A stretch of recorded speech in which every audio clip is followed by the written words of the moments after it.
ጥዕና ሃበልና ኹራንን ተኸታተልትና እዚ መደብ ካብ ኢትዮጵያ ኦርቶዶክስ ተዋህዶ ቤተክርስቲያን መራኸብ ሓፋሽ መደብ ቋንቋ ትግርኛ ዝመሓላለፍ ሰሙናዊ ናይ ስርዓት ቤተክርስቲያን መርሃ ግብሪ እዩ ሞ ሎሚ ኣብ መላእ ዓለም ዘለኹም ኩልኻትኩም ብሰላም በአጠቃላሊ በመላእ ዓለም ዘለኹም አጠቃላሊ ኣብ ኩርናዓት ዓለም ዘለኹም ንኽትከታተሉና በኽብሪ ብናይ እግዚአብሔር ሽም እንሓተትና እግዚአብሔር ከም ዝፈቀዶ እግዚአብሔር ዝፈቀደልና እግዚአብሔር ዝነገረና እግዚአብሔር ዘቀበለና ነገር ርኢና ክንመሃር ኢና ማለት እዩ ምክንያቱ እግዚአብሔር እንደሕል ለይሃበ እግዚአብሔር እንደሕል ለይሐገዘ እግዚአብሔር እንደሕል ኩሉ ነገር ለይገበረ ምንም ነገር ሓደ ሰብ ክሰርሕ አይኽእልን ማለት ስለዚህ ሓገዝ እግዚአብሔር እንተ ተገይሩ ግን ሁሉ ነገር ይፍጸም እዩ ማለት ነው ምክንያቱ እግዚአብሔር አምላኽ ስምዓሉ ነገር ዘይሳአኑ ለእግዚአብሔር ዝሳአኑ ነገር ምንም ነገር የለን ከምዝብል ማለት እዩ ስለዚህ ናይ እግዚአብሔር ሓገዝ ናይ እግዚአብሔር እርዳታ ናይ እግዚአብሔር ረድኤት ናይ እግዚአብሔር ኃይሊ ሕዝና ማለት እዩ ናይ ሎማዓቲ ትምህርቲ ክንጀምር ኢና ማለት ስለዚህ ኣብ መላእ ዓለም ዘለኹም እዚ ትከታተልዎ ዘለኹም ኣብ መላእ ኩርናዓት ዓለም ዘለኹም እዚ ትከታተልዎ መደብ ንኽትከታተሉ በኽብሪ እናዓደምኩም ሎሚ እግዚአብሔር ከም ዝፈቀዶ ንመሃረሉ እግዚአብሔር ከም ዝፈቀዶ ናይ ሎሚ ትምህርትና ብዛዕባ ስደት ዝብል እዩ ማለት እዩ በተለይ በሕዚ ወቅቲ ስደት ክንብል ከለና በሕዚ ወቅቲ ስደት ክንብል ከለና እቲ ዘመን እቲ ግዜ ናይ ስደት ዘመን ስለዝኾነ ስለዚህ ስደት እንታይ እዩ ስደት ማለት እንታይ እዩ ስደት ካበይ ናበይ ስደት ባዕሉ ትርጉሙ እንታይ እዩ መንፈሳዊ ትርጉሙስ እንታይ እዩ ዝብል ኃይሊ ቃል አልዕልና ክንማየጥን ክንመሃር ኢና ማለት እዩ ስለዚህ ስደት ማለት ክንሪ ከለና ስደት ማለት ካብ ዝኾነ ቦታ ናብ ዝኾነ ቦታ መንቀሳቀስ ማለት እዩ ካብ ዝኾነ ቦታ ናብ ዝተፈላልየ ቦታ ናብ ዘይተለመደ ናብ ልሙድ ዘይኾነ ወይ ከዓ ካብ ሓደ ሃገር ናብ ካልእ ሃገር ምኻድ ማለት እዩ እና እዚ ማለት ስደት ተባሂሉ ይግለጽ ማለት እዩ ስለዚህ ኣብ መጽሐፍ ቅዱስ ስደት እንታይ ዝብል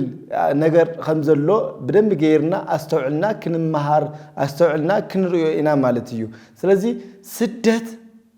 በተለይ ናይ ሎሚ ጾም ጽወም ዘሎ ወይ ከዓ ናይ ሎሚ ናይ ጾመ ጽጌ ናይ ስደት ዘመን ናይ እመቤታችን ቅድስት ድንግል ማርያም ምስ ወዳ ምስ ጎይታና አምላኽና መድኃኒትና ኢየሱስ ክርስቶስ ናይ ስደት ዘመና ናይ ስደት ግዚኣ ስለዝኾነ ማለት እዩ ስለዚህ ብዛዕባ ስደት መጽሐፍ ቅዱስ እንታይ ይብል ብዛዕባ ስደት እንታይ ክንረክብ ንኽእል ብዛዕባ ስደት ታይታ ዓይነት ክንመሃር ንኽእል ዝብል ዛዕባ አልዕልና ክንመሃር ኢና ማለት እዩ እግዚአብሔር አምላኽ ናይ አቦታትና አምላኽ ምስአና ይኹን እናበልና ናብቲ ልሙዓቲ ክንመሃረሉ ዝሓዝናዮ መደብ ክንኸይድ ማለት እዩ ጽቡቕ ኣብ ዘፍጥረት ምዕራፍ 12 ቁጽሪ 1 እንታይ ይብላሎ ማለት እዩ እንግዲህ ገና አብርሃም ሽሙ አብርሃም ገና ለይተባሃለ አብራም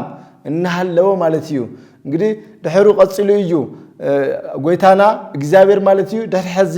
ሽምኻ አብርሃም እምበር አብራም አይኹን አብርሃም ማለት ኣብ ብዙሃን ናይ ብዙሓት አቦታት ናይ ብዙሓት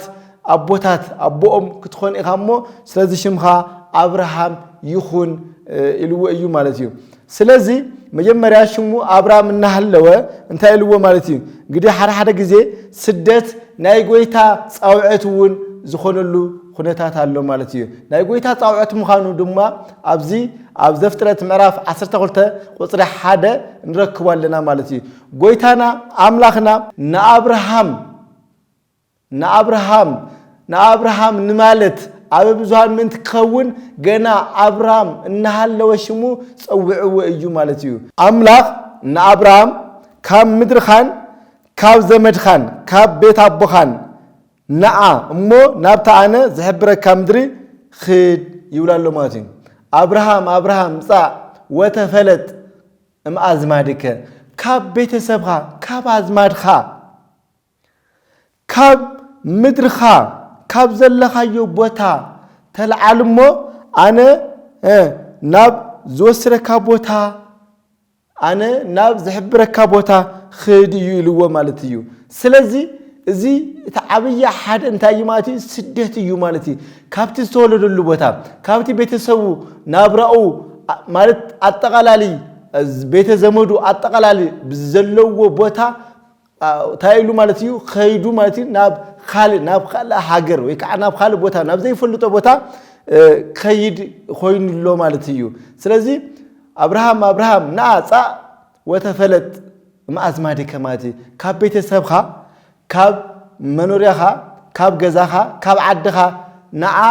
وصا إلو ولو ماتي سلازي حد غزي أبز كريو زلنا ماتيو سدت نا أملاخ صاوعتون خون خليو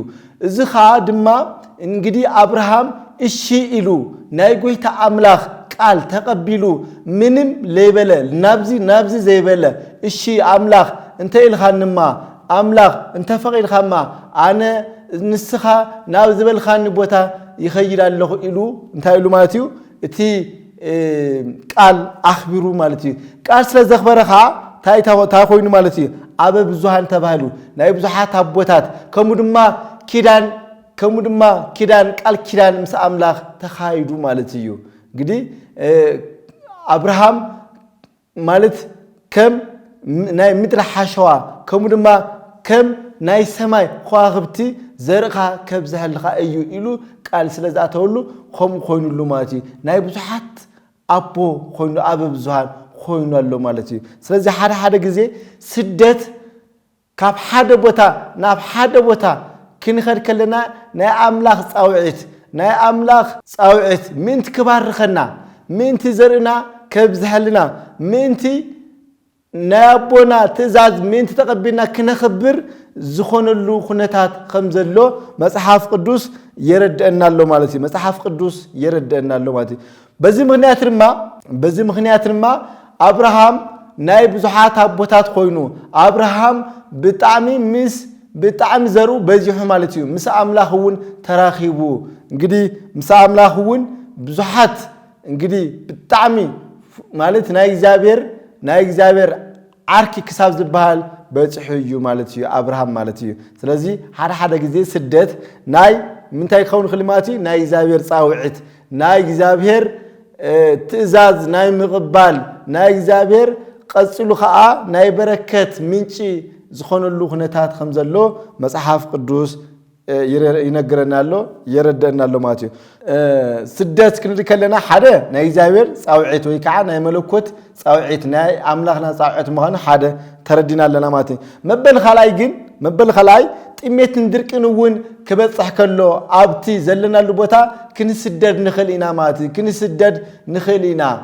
حدا سب زبلاع زسته زقرطم منم ولا حنت ነገር نحزيولو ناب زلو بوتا ناب خالق بوتا كنقساقس خليو ماتي ስለዚህ በዚህ ምክንያት ካይ እቲ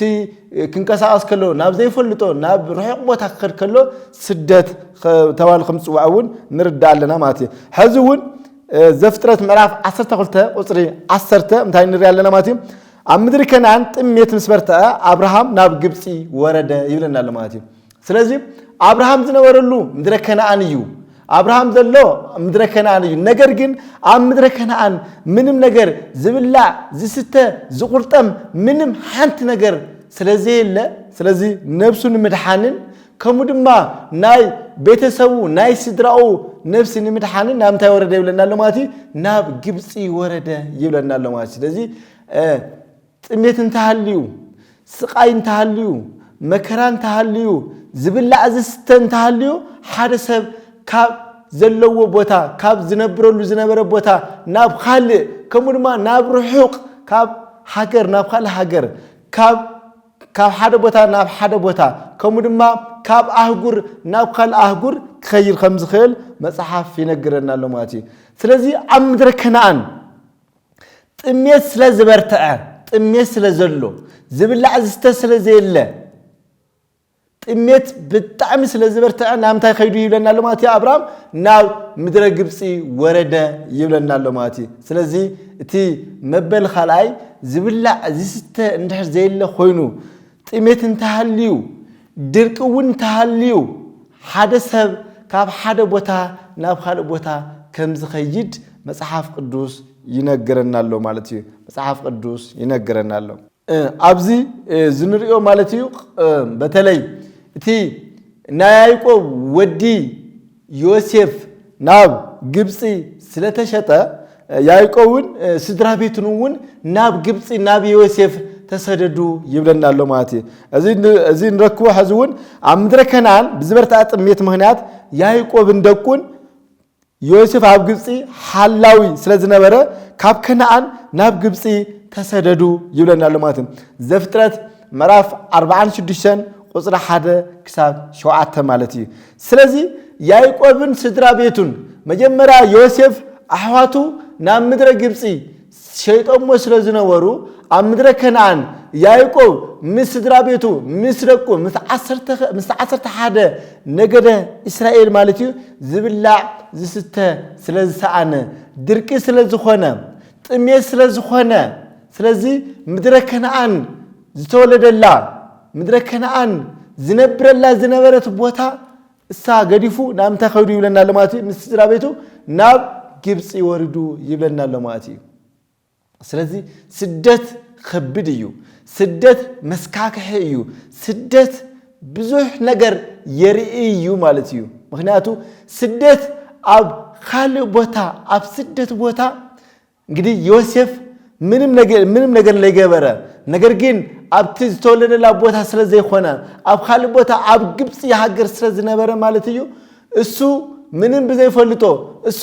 ምንም ብዘይገበሮ ነገር እሱ ከምዝ ገይሩ ተባሂሉ ማለት እዩ ናብ እስር ቤት ናብ ቤተ ሞቅሕ ከምዝወረደ መጽሓፍ የረደናሎ ማለት እዩ ስለዚ ስደት ብጣዕሚ ከብድ ከምዝኾነ ስደት አስቸጋሪ ከምዝኾነ ስደት አጸጋሚ ከምዝኾነ መጽሐፍ ብጣዕሚ ይነግረናሎ እዩ ማለት እዩ ከምኡ ድማ አቤሜሌክን ኖሃሚን ክንርኢ ከለና ኣብ ቤተልሔም ይሁዳ ጥሜት ምስ በርትዐ አቤሜሌክን ንሰበይቱን ናሆሚን ንክልተ ደቁን ሒዙ ናብ ምድሪ ሞዓብ ተሰደደ ይብለናሎ ማለት እዩ ስለዚ አቤሜሌክ አሎ ኖሃሚን አላ አቤሜሌክን ኖሃሚን ከምኡ ድማ ምስ ክልተ ደቁ ማለት እዩ ተሰደደ ናብ ምድረ ሞዓብ ተሰደደ ይብለናሎ ማለት እዩ ኣብ ቤተልሔም ታይ ስለዝኾነ ኣብ ቤተልሔም ይሁዳ ጥሜት ስለዘሎ ማለት እዩ ጥሜት ስለዘሎ ነገር ግን ኣብ ምድረ ሞዓብ ስርናይ ስለዝነበረ ኣዝመራ ስለዝነበረ ጽቡቕ ራማ ስለዝነበረ ስለዚ ናብ ምድረ ይሁዳ ቤተልሔም ይሁዳ ጥሜት ስለዝነበረ ናብ ሞዓብ ተሰደዱ ይብለናሎ መን አቤሜሌክ ከምኡ ድማ በዓልቲ ገዛኡ ኖሃሚን ከምኡ ድማ ደቁ ማለት እዩ ስለዚ ስደት እንተሃልዩ ስድራ ሁሉ በሓደ ይኸይድ ማለት እዩ ስደት ከብድ እዩ ስደት አጸጋሚ እዩ ማለት እዩ ስለዚ ኣብ ቤተልሔም ይሁዳ ጥሜት ስለዝነበረ ድርቂ ስለዝነበረ ዝብላዕ ዝስተ ስለዘይነበረ በዚህ ምክንያት ናብ ዝሐሸ አዝመራ ዘለዎ ናብ ዝሐሸ ፍርያ ዘለዎ ናብ ዝሐሸ ምህርቲ ዘለዎ ናብ ሞዓብ ተሰደዱ ይብለናሎ ማለት እዩ ከምኡ ድማ ሓደ ናይ እግዚአብሔር ጻውዒት ሰብ ክስደድ ክእል እዩ መበሊ ኻላይ ድማ ድርቅን ጥሜትን እንተሃልዩ ኣብቲ ቦታ ዝሐሸ ናብራ ዝሐሸ ኩነታት ንምርኻብ ዝሐሸ ማለት ካብ ጥሜት ካብ ሞት ነፃ ንምዃን ካብ ዝነብሩኻሉ ቦታ ናብ ካልእ ቦታታት ምስዳድ ከም ዘሎ መጽሓፍ ነጊርና እዩ ማለት እዩ ከምኡ ድማ ካብ ሓደጋ ንምድሓን ካብ ሓደጋ ካብ ዘሎ ሓደጋ ንምህዳም ወይ ከዓ ንምድሓን ምህዳም ማለት እዩ ተሓደ ስደታ ክንብሎ ከለና ማለት እዩ እዚ ኻ ያዕቆብ ካብ ቁጣ ሓው ኤሳው ንምህዳም ናብ ቤት ላባ ሓደመ ይብለናሎ ማለት እዩ ዘፍጥረት ምዕራፍ 27 ቁጽሪ 41 ክሳብ 43 ማለት እዩ ካብ ናይ ሓው ቁጣ ናይ ኤሳው ማለት እዩ ያዕቆብ ካብ ሓው ቁጣ ማለት ሓው ምንት ከይተናኸሎ ሓው አጸጋሚ ስለዝነበረ ምክንያቱ ናይ በረከት نابوي بركة وسيدخا ناي بركة وسيدخا أنا زفتون زنبرخو أنا بخري زنبرخو نسخاجن ناي بركة ناي أبوي بركة سلزو سرخا أتالخا سلزو سرخا بزي مخنيات نابل كل جزء يبرز سلز ينزنزو سلز نبرة سلز فلتة بزي مخنيات ناي كاب حابو قط نمدحن ناب لابا ناب أدو حاو مالتيو ناب لابا تسدد يبلن نالو مالتيو مخنيات بمتى مخنيات كابتي شجر كابتي حدقة نمدحن مالتيو كابت حدقة كابت شجر كابت تأجم نمدحن انت قلو مالتيو كابتي مكران نمدحن مالتيو تسددو من يايقوم مالتيو مالتيو كابي كابتي أدو أبو حاو زنبرلو زنبرة مالتيو نابتي ناي أدو حاو لابا نفز بالبوتا تسددو يبلن نالو مصحف قدس مالتي كمودما داويد مالتيو قدامي سامويل مراف 10 قصري 27 نركوينا مالتيو داويد مالتيو نغوس ساول قتلو مسدليه داويد كابسيول هاديمو نبز عمتات اب استفرالي بوتاتات تسددو مالتيو نغوس ساول قتلو سلازليه نمن ني قدوس داويد مالتيو قتلو سلازليه بزي مخنيات كابتي ساول أبزي بلو ناف خالي بوتاتات تقول ماتي ناف تفرالي بوتاتات تسددو إيو مالتيو مغنياتو كابتي ناي ساول مقتال منت نخدحن مغنياتو ساول شيح داويد إلفي قتل نابلا أوالد سلز زمرا سلز درفا مالتيو بزي مغنيات قنعات سلز حادرو مالتيو كل جزي نداويد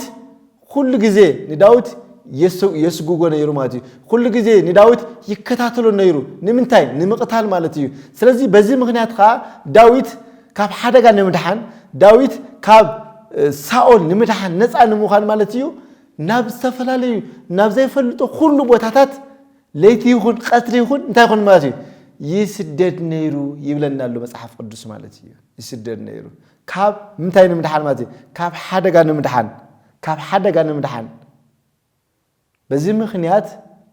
قدوس داويد كابتي ناي ساول حدغا كابتي ناي ساول مقتلتي نمدحان ناب استفلالي بوتاتات يسدد نيرو مخنياتو بقنعات مخنيات داويد الفي قتالي ساول شه قتالي سئلن اوالد سلدرفا مالتي بزي مخنيات قنعات بقنعات مخنيات مالتيو نمنتا إلنيين داويد الفي زولو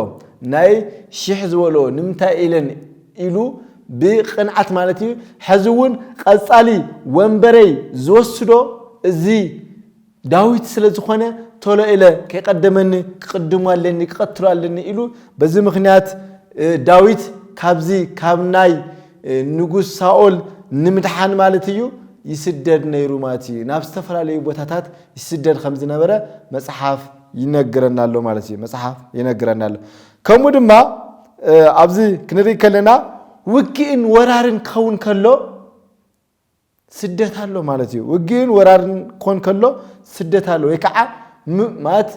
مركو كلو كلو مالتي ممراخ كلو كلو وغ كنات ورار كون كلو مالتيو سدتالو ابزي انريلو مالتيو مبلي خلاي نغست مراف 24 قصري 10 كساب 10 6 مالتيو ذنركو انتاي ماتيو مركو بابلون مالت نغستات اسرائيلن يهودان ناملاخ سلازي تعززو املاخ ابير نغس بابلون ناوكدنصور احلفو هابوم ازي دما بزحات اسرائيلاويان كاب يروسالم تلقيقوم نا بابلون نخدو غبرو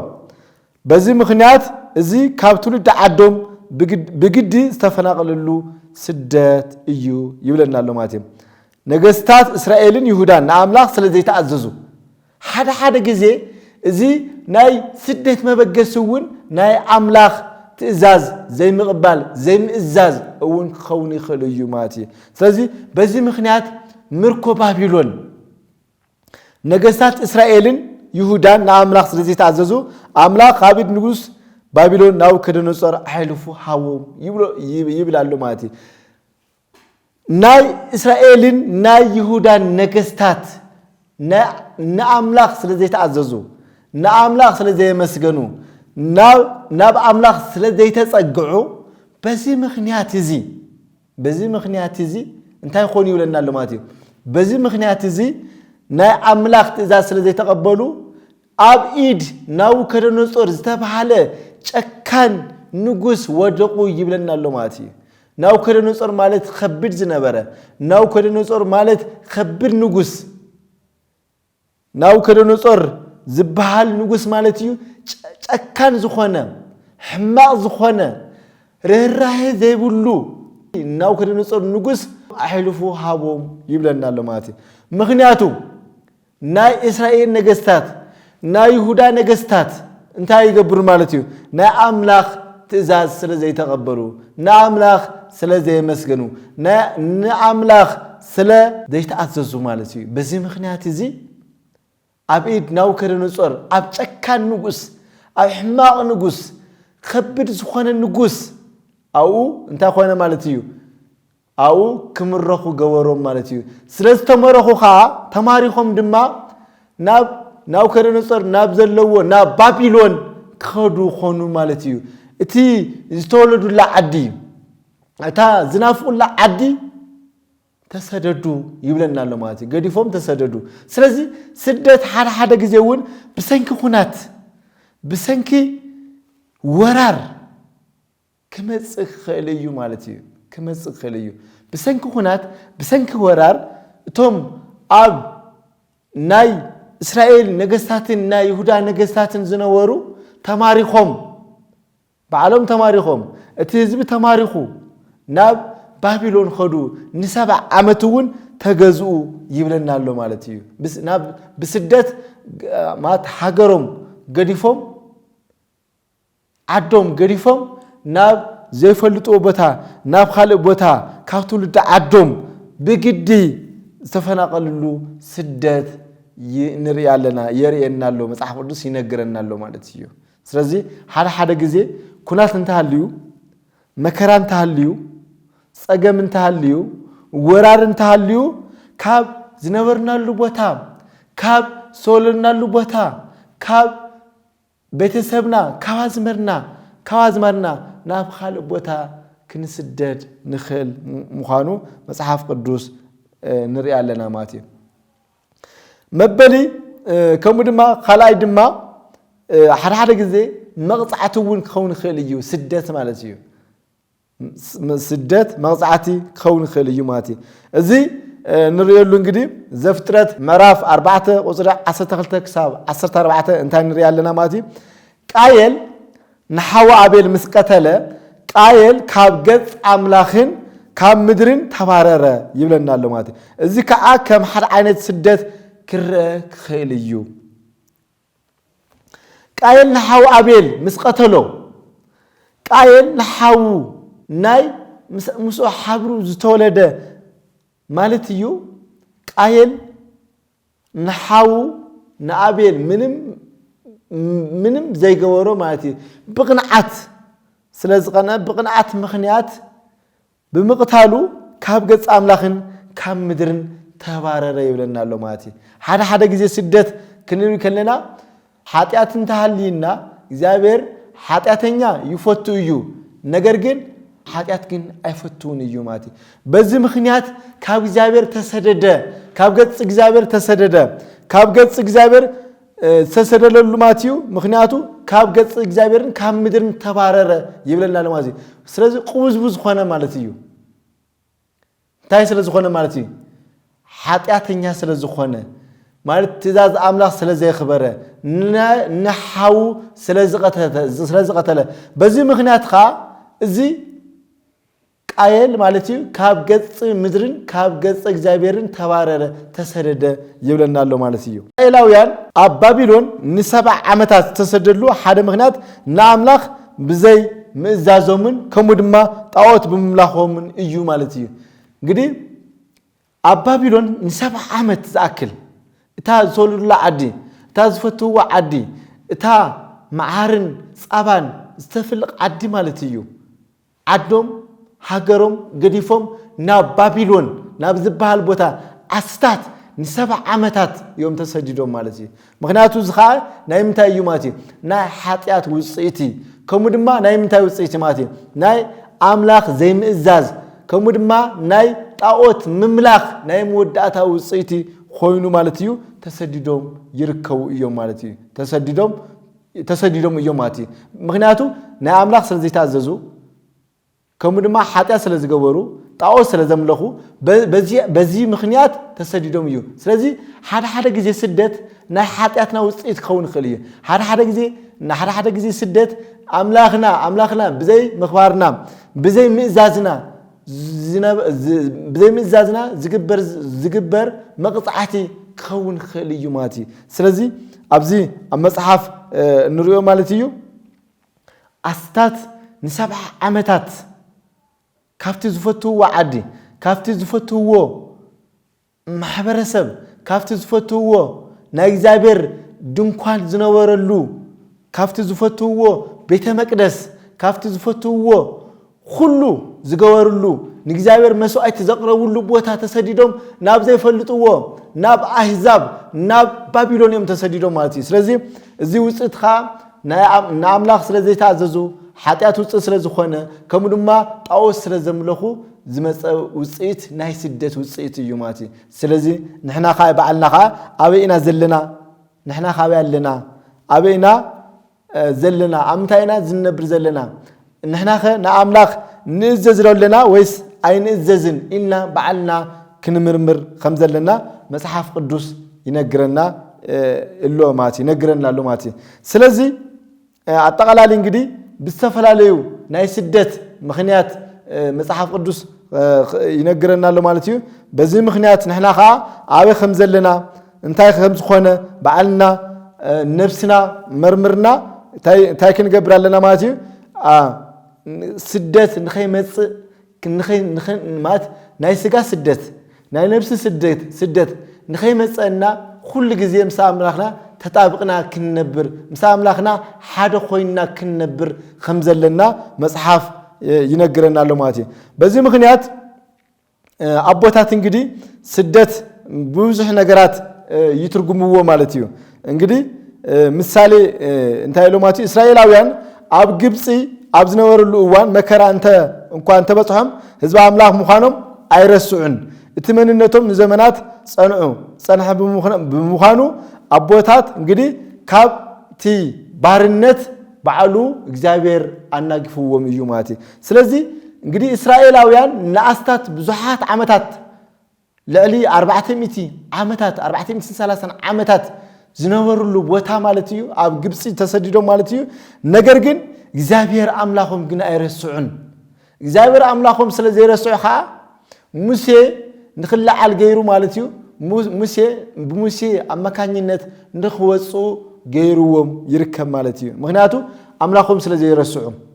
ኩሉ ግዜ ልክ እኒ ራሄል እቲ ንብዓትን ንእግዚአብሔር ንመንበር ጻውት ንኽበጽሕ ስለዘንብዓ በእኒ ራሄል ንብዓት ምክንያት ከምኡ ድማ ዞም ኩሎም እስራኤላውያን ንኣምላኹም ስለዘይረስዑ በዚ ምክንያት እቲ ሕማቅ ዝነበረ እቲ መስካክሕ ዝነበረ ስደት እንግዲህ ጡብ ፒራሚድ ይሰርሑም ነይሮም ቶም እስራኤላውያን ናብ ግብጽ ዝኸዱ ማለት እዩ በዚ ምክንያት እግዚአብሔር ኻ ጸሎቶም ስለሰምዖም እግዚአብሔር ኻ ስለዝተቀበሎም እግዚአብሔር ኻ ይቅረ ስለዝበለሎም ማለት እዩ ብሙሴ አማካኝነት ባህረ ኤርትራ ከፊሉ ማለት እዩ ናብቲ ዓዶም ናብ ገዝኦም ናብ ሃገሮም ንክምለሱ ገይሩዎም እዩ ማለት እዩ ስለዚህ ሓደ ግዜ ኣብ ስደት ቦታ እውን ተኾና እግዚአብሔር ክንርስዕ ይብልና ኣብ ስደት ቦታ ኮይና እግዚአብሔር ክናስታውስ ኣለና ኣብ ስደት ቦታ ኮይና እግዚአብሔር ክንዝክር ኣለና ኣብ ስደት ቦታ ኮይና ቤተክርስቲያን ይሃሉ ኣብ ዝኾነ ይኹን ቦታ ኮይና እግዚአብሔር ክንርስዕ ይብልና እግዚአብሔር ክንዝክር ኣለና እግዚአብሔር ክንምህፀን ኣለና እግዚአብሔር ክንሓትት ኣለና ማለት እዩ ምክንያቱ ናብቲ ዝነበርናሉ ቦታ ምክንያቱ ካብ ሁሉ ካብ ነፍሲ ስደት ካብ ስጋ ስደት بكل بادو منت كين خون كل جزء كنصلي كم زلنا مصحف يردنا لماتي سلازي سدت كم تمرت مصوارن صنعاتن يجبر እዩ ማለት እዚህ ክንሪ ከለና አቦታን ተያምኑ ስደት አብለሊ ሰባት አብይ ሽግርኳ እንተምፀ ንምጽዋር ንትግስቲ አብ አምላክ ምትማን ዘለዎ አገደስነት የምህር ማለት ስለዚህ ስደት ብርቱዕን ክትኸውን ስደት ትግስቲ ንክህልወካ ይገብር እዩ ማለት ስለዚህ ስደት ባዓሉ ዝኻል እንታይ እዩ ማለት ትምርቲ ይብዩ ትምርቲ ቤት እዩ ማለት ስለዚህ ካብ ስደት እንታይ ክንኾና ለማለት ክንመሃር ክንጸንዕ ከምዘለና መጽሐፍ ቅዱስ ይረዳና ለማለት ምሳሌ እንግዲህ አበረኻ እስራኤላውያን አበረኻ ዝጓዓዙ አብይ ችግር አጋጥሞም ነበረ እንተኾነ ግን በመክልኻል መርሕነትን አምላክ ተደግፎም ማለት ከሳሙ ወዳታ በጽሖም እምነትን ትግስትን ዘይውሉ ስደት ትርጉም ዘይውሉ መከራ እዩ ማለት እዩ እንግዲህ ብዙህ መከራ ብዙህ ጸገም ክበጽሖም ቋንተለው አሞዳታ ግን እንታይ ሆነ ማለት እግዚአብሔር አምላክ ስለዝደገፈም እምነት ስለዘለዎም ትግስት ስለዘለዎም እቲ ስደት እንታይ ሆይናለው ማለት ትርጉም ዘለዎ ሆይናለው ማለት ትግስት ዘይውሉ እምነት ዘይውሉ ስደት ሆነ ግን ማለት ትርጉም ዘይውሉ መከራ ይኸውን ማለት ስለዚህ ትርጉም ዘይውሉ መከራ እንታይ ዘይውሉ ትግስትን ዘይውሉ እምነትን ዘይውሉ እምነትን ትግስትን ተጻዋራይነትን ጽኑዕን እንደዘይኾና ግን ታኾና ማለት ትስደት መከራ እንሃሎ ነገር ግን ታይ ዘይውሉ ማለት ትርጉም ዘይውሉ መከራ ይህሉ ማለት ስለዚህ እዚ ክንርዳ ከምዘለና መጽሐፍ ይነግረና ለማለት ከሙ ድማ ሓደ ጊዜ ስደት በተለይ እቶም ናይ መጀመሪያ ክርስቲያናት ክንሪከለና ኣብ ኢየሩሳሌም ብዝበጽሐ ስደት ምክንያት ክርስቲያናት ተበትኖም ወንጌል ናብ ካልኦት ሃገራት ወሰዱ ስደት ንቃል አምላክ ንምዝርጋህ አጋጣሚ ሆነ ዝብል ትምርቲ ይርከብ ማለት እዩ ኣብ ግብረ ሐዋርያት ማለት እዩ በዚህ ምክንያት እንግዲህ ቶም ኣብ ኢየሩሳሌም ናብ ሰፈራልዩ ቦታታት ስለሰደዱ እቲ ብምስዳዶም ድማ በተለይ ሐዋርያት ዓርሱ ኣብ መላእ ዓለም ናብ ሰፈራልዩ ቦታኦም ኮይዶም ማለት እዩ ስለዚህ በዚህ ስለሰደዱ ካብ ኢየሩሳሌም ካብ እስራኤል ናብ ሰፈራልዩ ዓድታት ስለዝኾዱ እቲ ናይ እግዚአብሔር ወንጌል እቲ ናይ እግዚአብሔር ቃል ናብ ኩሉ ዓለም ንክባጽሕውን ዓብይ እንታይ ኮይኑ ማለት እዩ አስተዋጽኦ ኣለዎ ማለት እዩ ስለዚህ ስደት እንግዲህ ናይ ባዕሉ አሉታዊ ጽልዋ ኣለዎ አዎንታዊ ጽልዋ ኣለዎ ማለት እዩ ስለዚህ ናይና ስደት ግን ኣብ ምንታይ ኢና ዘለና አሉታዊ ጽልዋ ዲ ዘለዎ ወይስ አዎንታዊ ጽልዋ እዩ ዘለዎ ኢልና ባዕልና ሐስብና መርምርና ክንመሃሃር ወይ ከዓ ክንፈልጥ ክንጸንዕ ትግስት ክህልወና ከም ዘለዎ መጽሐፍ ይረዳና ለማለት ስለዚህ በተለይ ብናይ ሎሚ ኣብ ናይ ሕዚ ሎሚ ናይ አዶና ቅድስት ድንግል ማርያም ዓብይ ናይ ስደት ዘመን ናይ ዓብይ ናይ ስደት ወቅቲ ዝነበረሉ ጊዜ እዩ ማለት እንግዲህ አዶና ቅድስት ድንግል ማርያም ካብ እስራኤል ገና ህፃን ናለወት ገና ናይ 15 ዓመት ጓል ናለወት እንግዲህ ምንም ዘይትፈልጦ ካብ እስራኤል ናብ ግብጽ ዝኸረትሉ ኩነታት ዘሎ ማለት ስለዚህ እዚ ንሐሰብና ክንጸውም እዚ ንሐሰብና ናይ አዶና ቅድስት ድንግል ማርያም ስደት ሁሉ ጊዜ እናሰከርና ክንነብር ሊቃውንቲ አቦታት ዝሰርዑሉ ማለት እዩ ስለዚህ እዚ ናይ መጀመሪያ ክፍለ ሓደ እዚ ዝመስል ነይሩ ማለት እዩ ምስ ቀጻሊ ብክፍል ክልተ ክንመጽና ማለት እዩ ሓብርኩም ስለጸናሕኩም ብጣዕምና መስገና እዚ ዝነበርና ጻንሕት ኣብዚ ዛዝምና ለና ማለት እዩ ቀጻሊ ሚስ ኢትዮጵያ ኦርቶዶክስ ተዋህዶ ቤተክርስቲያን መራኸቢ ሓፋሽ ብሓባር ንክትጸንሑ ብኽብሪ ንዕድም ወስብሐት ለእግዚአብሔር ወለወላዲቱ ድንግል ወለመስቀሉ ክቡር አሜን